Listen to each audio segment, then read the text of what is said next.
प्रत्येक महिला को 50,000 टंका लेखा दि जाव सेठी लोक माने बीजेपी दल को भरोसा करी भोट देते।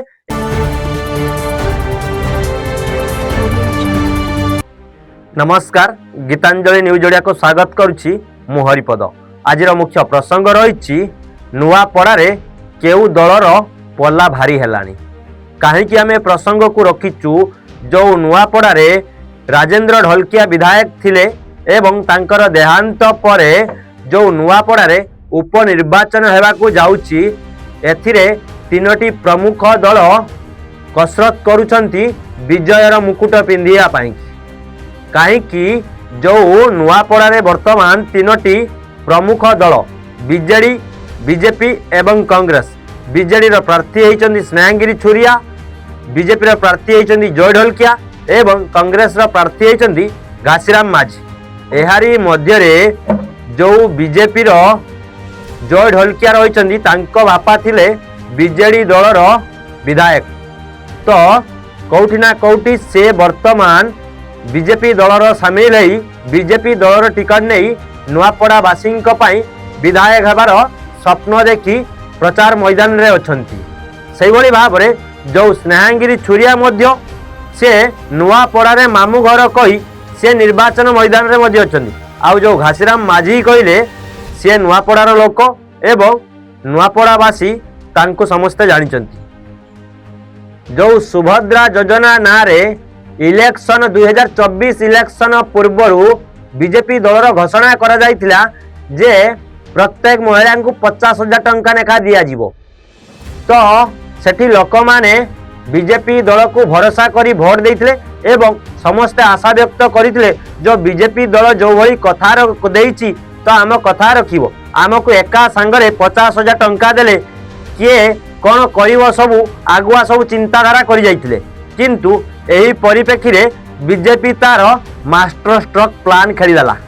बीजेपी मास्टर स्ट्रोक प्लान खेलीदेला जो 50,000 टी कहला 5 वर्ष रे देव, महिला को प्रत्येक वर्ष को 10,000 लेखाए देव, प्रत्येक 6 मास रे महिला को 5,000 देव। जो उप मुख्यमंत्री कही आमे महिला मान को सशक्त करिबा, महिला मान को सशक्त करी आग को नेबा। महिला माने होउचंती आग धाड़ी रे लोक आगरे रहिबे एवं महिला मानक पई आमे सबु किछि बीजेपी दलर सबु शामिल करा जीवो।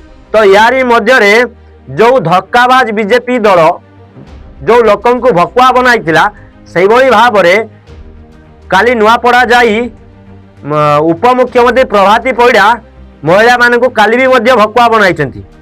जो भली भाव रे लोक माने यांको चाल रे परवर्ती समय रे न पड़िया पाई नुआपड़ा वासी को अनुरोध करिछि बीजेडी एवं कांग्रेस। तो यारी मध्य रे जो स्नेहागिरी छुरिया रही से बीजेडी जड़े आग धाड़ी नेत्री, बीजेडी प्रमुख नेत्री, तो से लोकंकर सेवा करने लोकंक सह रही दृढ़ मनोबल सह से नुआपड़ावासी सहित प्रचार मैदान रे रही। नेता ठारू जनसाधारण माने तांकर साथ दे नुआपड़ा इलेक्शन ले लड़िए बोली आशा व्यक्त कर। जो बीजेपी दल भकुआ टाउटर दल आमे कथा कहूनु लोक माने कहउचंती, नुआपड़ावासी माने भी मध्य कहलेनी जो जो भली भाव रे 2024 इलेक्शन ले बीजेपी दल आमको भकुआ बनाइतिला, जे भली टाउटरी करितिला एभली भाव रे टाउटरी एथर करिले चलिबो नाही। नुआपड़ावासी एथर बीजेपी दल को उचित जवाब देले बोली डिसाइड कर सारे। तो प्रभाती परिड़ा जड़े उपमुख्यमंत्री से काली नुआपड़ा को जाइतिले प्रचार करिया पाई, दलीय कार्यक्रम करिबा पाई जाई सेठारे जो सरकारी कार्यक्रम काम करथिले। जो सुभद्रा योजना होउची सेटा सरकारी काम, तो से सरकारी काम को नहीं इलेक्शन रे प्रचार मैदान ले मध्य सुभद्रा योजना ना रे लोकन को भकुआ बनैया भी मध्य छाड़िलेनी। जोटा सरकारी काम ताहा दलीय कार्यक्रम रे हवा कथा नुहे। जो बीजेपी प्रार्थी जय ढोलकिया होइचंती, जय ढोलकिया प्रचार मैदान रे एबे मुख्यमंत्री उपमुख्यमंत्री ओह्लाइछन्ति। गतकाली जो उपमुख्यमंत्री नुआपड़ा को आसीथिले प्रचार करिया पाई, जय ढोलकिया प्रचार करिया पाई, काली से महिला मानकर समावेश करी सेठी सुभद्रा योजना नारे आसी प्रचार करथिले।